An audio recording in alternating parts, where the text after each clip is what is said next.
Supaya penyakit menjauh, pikiran juga harus senang ya. Biar happy boleh loh nyicip ayam betutu dari Bali. Kalau belum kenyang, nikmati juga kelezatan kepala ikan manyung dari Semarang ya. Eits, makannya tunggu waktu berbuka puasa tiba ya fams.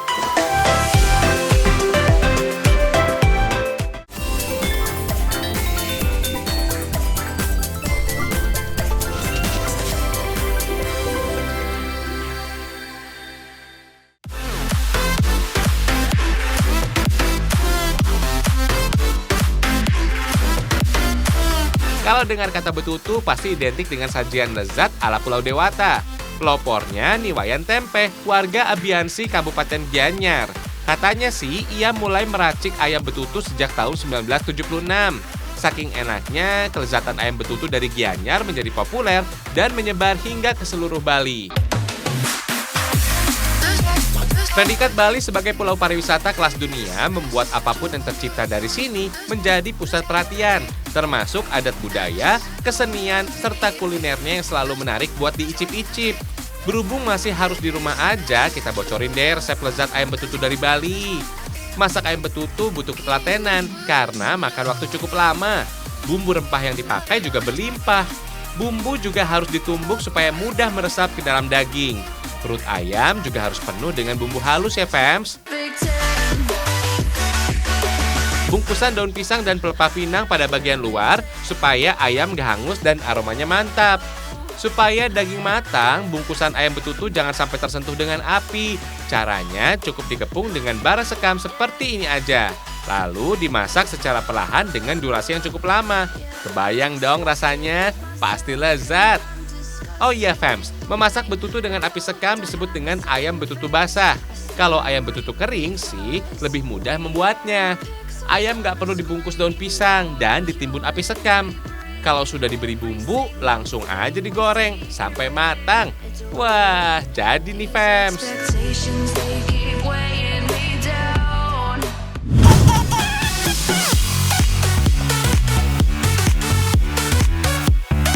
Sajian ikan dari Semarang ini udah yang paling bener deh fams. Mangut kepala manyung namanya. Biarpun cuma kepala, ukurannya itu loh, gede banget. Mangut kepala manyung jadi ikon kuliner kota Semarang fams. Untuk mencicipinya bisa mampir nih ke salah satu warung mangut kepala manyung yang sudah tenar seantero kota. Sedikit lebih mahal dari sajian ikan rumahan, harga mangut di sini tergantung pada besar kepala manyung yang disajikan. Tapi sebanding kok dengan kelezatannya. Satu kepala manyung bisa untuk 2-3 orang, fams. Mantap lah pastinya. Selama ini, fams, Semarang selalu identik dengan sajian lumpia sebagai ikon kuliner andalannya. Tapi kota klasik yang indah ini, fams, punya beragam sajian unggulan yang gak kalah bikin lapar. Termasuk olahan dari ikan manyung. Ikan manyung sejenis ikan laut yang masuk ke dalam bangsa ikan berkumis. Banyak terdapat di sepanjang pantai utara Pulau Jawa, ikan manyung juga akrab diolah jadi ikan asin. Biasanya dikenal dengan nama ikan jambal roti.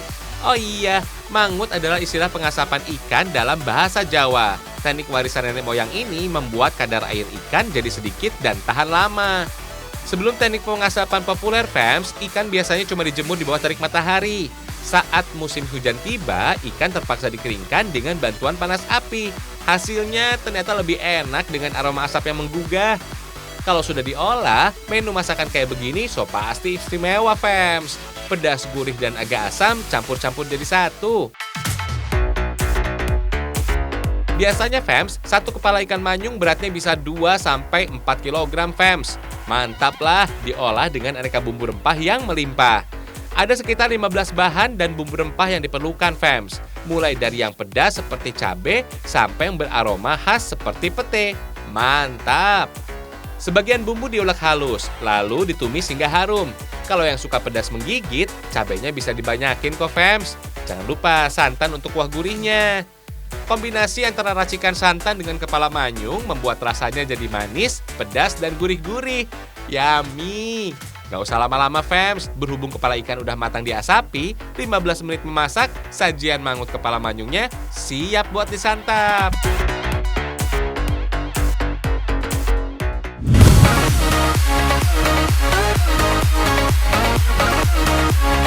Ini dia Iya fams, favorit sejuta umat. Katanya sih jadi makanan terlezat ke-14 di seluruh dunia. Wah, keren ya. Di Ngawi, Jawa Timur ada sajian sate yang unik banget fams. Bukan dibakar loh, tapi sate dari Ngawi justru direbus alias digodok fams. Walaupun namanya sate godok fams, proses pengolahan ayam kampung menjadi sate nggak cuma direbus aja. Aneka bumbu rempah yang dipakai harus dipisah menjadi 3 bagian. Ada bumbu dasar merebus ayam, bumbu rempah untuk perebusan kedua, dan bumbu untuk kuah satenya. Bumbu pertama untuk rebusan ayam harus diulek sampai halus fams. Selama 1,5 jam perebusan, daging ayam kampung jadi empuk dan bumbu meresap sempurna. Kunyit, jahe, lengkuas, dan kemiri jadi kunci kelezatan bumbu untuk sate fams. Ulek halus bersama bawang dan garam. Tumis sebentar sampai harum. Beri sedikit air, lalu masukin ayam dan godok kembali sampai mantap. Oh iya, dalam bahasa Jawa fams, godok artinya rebus. Kalau sudah ditusuk lidi, sate godok udah bisa dimakan. Tapi belum jadi ya fams. Supaya lebih nikmat, ada kuah sebagai pengganti bumbu kacang ala sate kebanyakan. Cukup ulek bawang putih, kemiri, bawang merah, dan cabai sampai halus. Gurihnya bumbu kuah sate bukan dari kacang, tapi dari santan. Wah, mantap nih fams. Sate godok ala Ngawi emang beda fams, gak dibakar sama sekali. Daging ayam kampung yang cenderung alot jadi terasa lembut banget. Apalagi disiram dengan bumbu rempah bersantan yang gurih istimewa. Bikin selera makan makin menggelora. Hihihi.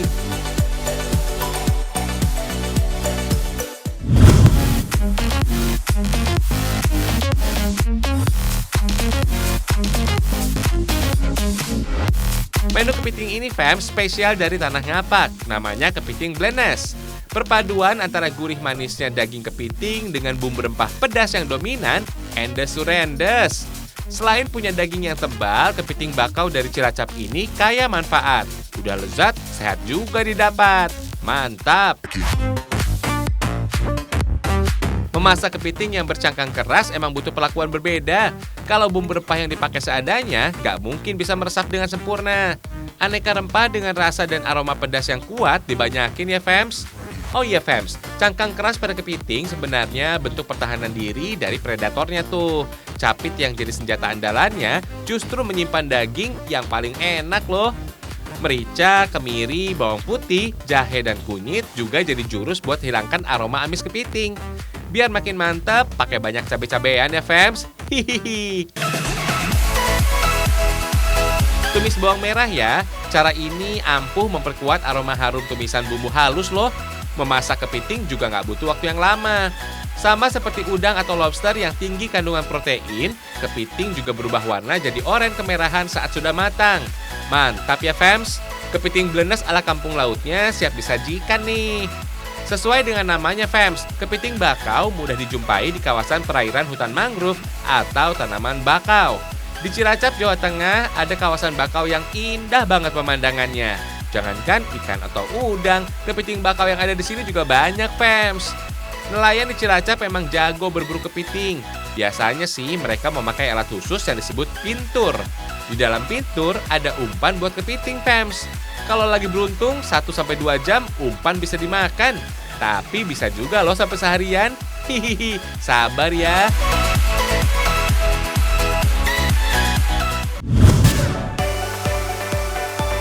Lanjut ke menu warna-warni yang bisa bikin kalian happy. Purple alias paru pelangi ini bisa disajikan untuk hidangan buka puasa. Disebut paru pelangi karena ada tambahan aneka sayuran yang berwarna-warni seperti cabai merah dan hijau ini nih. Meskipun hanya sebagai hiasan, tapi cabai ini juga menambah cita rasa dari paru kok. Cobain deh. Untuk membuatnya juga cukup mudah. Bahan yang digunakan lumayan banyak nih. Untuk menghilangkan bau khas pada paru, terutama kunyit bubuk, ketumbar, dan daun jeruk fams. Untuk parunya kita gunakan yang masih segar, seperti ini nih. Paru yang berkualitas bisa dilihat dari warna paru yang merah, tidak pucat, teksturnya kenyal, tidak bau, dan tidak berlendir. Setelah dipotong-potong, paru kemudian direbus dengan kunyit, ketumbar, garam, batang serai, dan daun jeruk. Bumbu-bumbu inilah yang dapat menambah rasa dan aroma paru menjadi semakin sedap fams. Mantul! Rebus paru selama 1 jam sampai warnanya berubah jadi kuning kecoklatan. Kalau mau lebih lama juga boleh kok, supaya bumbunya makin meresap dan teksturnya lebih empuk, rasanya makin enak. Fems, paru yang direbus ukurannya bisa jadi lebih besar. Eits, ini normal kok Fems, soalnya paru mudah menyerap air. Nanti ukuran paru bisa menyusut kalau udah digoreng. Kalau sudah matang, angkat dan setelah dingin, iris paru sesuai selera. Yang jelas sih, semakin tipis irisannya, maka makin garing hasil gorengan paru. Kalian suka yang mana, Fems? Garing atau agak kenyal? Dua-duanya sama-sama enak kok, tinggal sesuaikan selera aja. Hihihi. Kalau sudah siap, panaskan minyak, lalu goreng paru sampai berubah menjadi kehitaman seperti ini.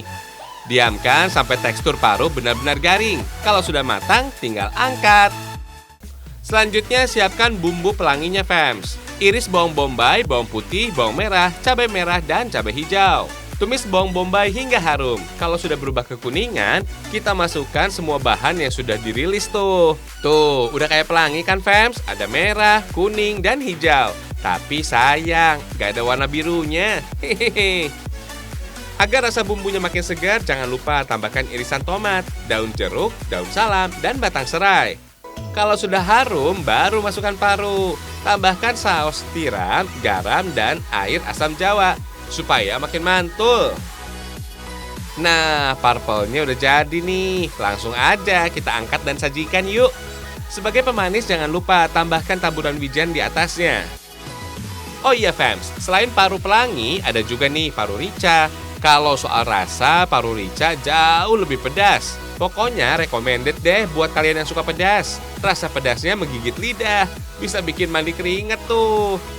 Rasanya enak banget Fems. Teksturnya juga crunchy, kriuk-kriuk di mulut gitu deh. Duh, bikin gagal diet nih. Hahaha. Nggak cuma enak dan gurih, paru juga banyak manfaatnya loh untuk kesehatan kita. Paru mengandung protein vitamin A, B1, C, dan yang paling penting, rendah lemak Fems. Paru juga dipercaya dapat membantu proses pembentukan otot dan sel darah merah tuh, sehingga cocok dikonsumsi buat kalian yang punya masalah anemia. Tapi tetap tidak boleh berlebihan ya, soalnya sesuatu yang berlebihan itu kan tidak baik. Hehehe.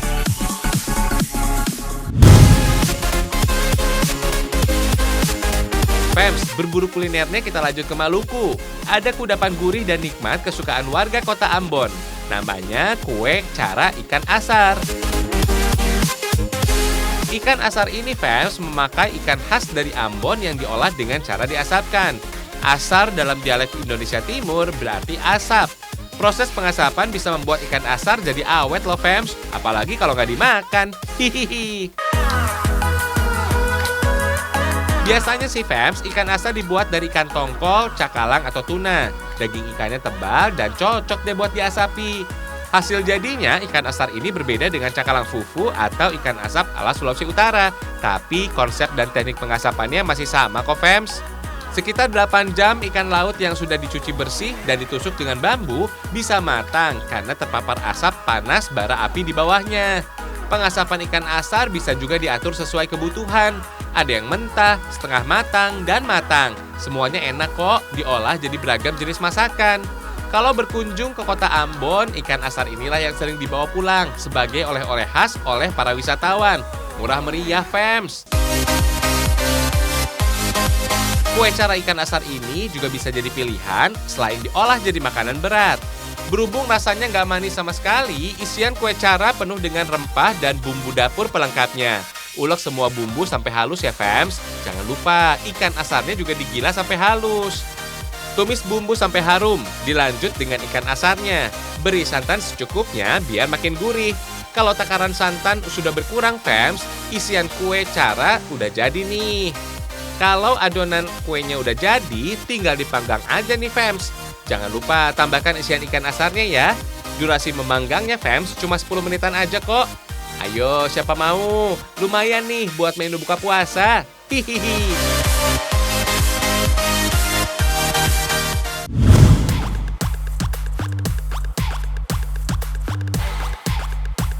Fems, sekarang kita melipir yuk ke pesisir Pulau Jawa, tepatnya menuju ke kota Jepara, Jawa Tengah. Di sini banyak yang asik-asik loh. Sebagai kota pesisir, Jepara emang indah banget, Fems. Objek wisata Kepulauan Karimun Jawa jadi salah satu yang paling sering dikunjungi wisatawan. Nggak cuma keindahan alamnya aja, masyarakat Jepara juga dikenal dengan keahliannya dalam bidang seni ukir. Kerajinan ukir kayu jati dari Jepara sudah mendunia loh. Jepara dan seni ukir kayu ibarat dua sisi koin yang selalu berdampingan. Gak heran kalau Jepara dikenal dengan julukan kota ukir. Ingat Jepara, ingat keindahan seni ukirnya deh. Sentra kerajinan ukir, pabrik, dan gudang kayu dari dulu sampai sekarang menjamur di Jepara. Keterampilan para perajin memahat kerasnya kayu berhasil menyulap beragam limbah kayu mulai dari jati sampai mahoni menjadi aneka hasil karya artistik sampai kebutuhan rumah tangga. Wah, salut ya! Bukan proses yang mudah loh membuat kerajinan berbahan kayu jati. Gak cuma kaum prianya aja yang pandai mengukir. Di desa Sukodono, Jepara, Jawa Tengah, tangan terampil kaum wanita gak bisa dianggap remeh. Katanya sih keterampilan memahat kayu jati sudah diajarkan sejak turun-temurun. Gak heran deh kalau pada bagus-bagus banget hasilnya. Kaum wanita di sini sanggup membuat 1-2 kursi ukir tuh. Oh iya, jenis kayu jati terkenal dengan tekstur seratnya yang indah. Menjadi salah satu yang paling mahal di dunia karena kekuatan dan daya tahannya. Yang mirip-mirip ada kayu mahoni Fems. Masa tanamnya lebih singkat dengan harga yang lebih murah. Tapi sayang, daya tahannya nggak sekuat kayu jati. Setelah proses pengamplasan, kayu jenis mahoni bisa dicat sesuai dengan warna yang diinginkan. Sedangkan kayu jati cukup dipoles dengan vernis saja untuk menonjolkan serat kayunya. Hasilnya keren kan? Gak bakalan nyangka deh kalau pembuatnya kaum wanita. Bangga!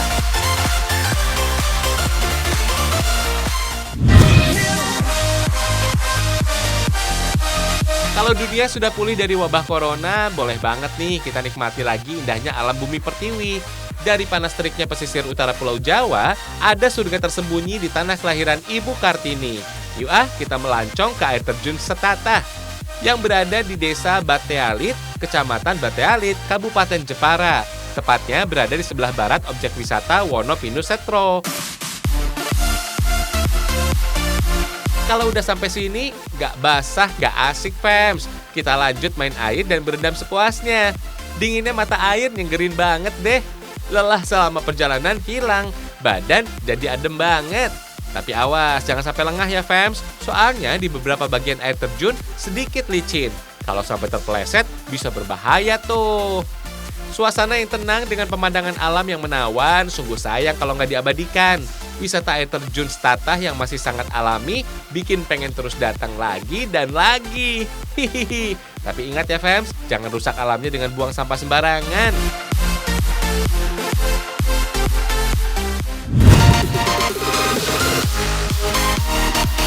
Berhubung udah terlanjur basah, kita lanjut main airnya. Masih di Jepara, Jawa Tengah.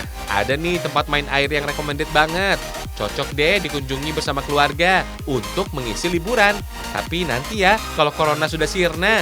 Lokasinya berada di Desa Mororejo, Kecamatan Melonggo, Kabupaten Jepara, Jawa Tengah. Jaraknya nggak jauh kok, cuma sekitar 15 menit saja dari pusat kota. Untuk ukuran objek wisata selengkap dan sebesar ini, Fems, nggak usah khawatir sama harga tiket masuknya.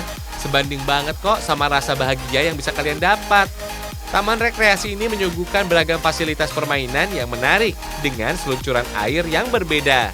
Pokoknya anak-anak bisa happy banget deh, Fems. Semuanya nggak ada yang nggak asyik. Kalau nggak mau basah-basahan, tenang aja. Aneka wahana permainan di lokasi ini bisa bikin hati senang gembira. Mau main kora-kora, gajah terbang, atau mobil berayun, tinggal pilih aja deh. Kabarnya, Fems, taman rekreasi air ini diklaim sebagai objek wisata bahari terbesar di Jawa Tengah loh. Katanya sih kapasitasnya bisa menampung hingga 20.000 pengunjung. Wah, gede banget lur. Wahana air yang dibangun di atas lahan seluas 11 hektar ini memiliki kolam renang untuk semua umur, mulai dari balita sampai orang dewasa. Jadi nggak usah khawatir nggak kebagian ya. Uniknya, dari taman rekreasi air terbesar ini kita bisa sekaligus datang berwisata bahari ke Pulau Panjang. Aksesnya lebih dekat dibandingkan harus melalui Pantai Kartini atau Pantai Bandengan. Apalagi fasilitas perahu untuk mencapai Pulau Panjang juga selalu tersedia loh. Gak gratis sih, tapi biayanya masih terjangkau. 30 menitan aja nyampe. Fems, memiliki pasir putih dan dikelilingi laut dangkal berair jernih, Pulau Panjang menarik buat dikunjungi. Pemandangannya masih alami. Mau menikmati suasana alamnya atau mau seru-seruan dengan wahana air, silakan deh puas-puasin.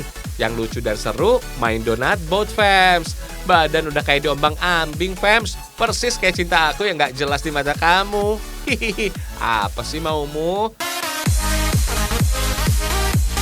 Main banana boat juga kalah seru. Kita bakal diajak muter-muter pantai Mororejo sebelum perahu diterbalikin. Aduh, bikin deg-degan aja deh. Hihihi. Kalau pengen cobain pengalaman yang berbeda dan lebih menantang, kalian juga bisa kok menyewa jet ski di pantai ini. Gak usah khawatir, ada cegatan atau tilangan. Kalau nggak bisa naik jet ski, ada si Dia kok yang mendampingi. Hihihi. Jangan baper ya sama instrukturnya.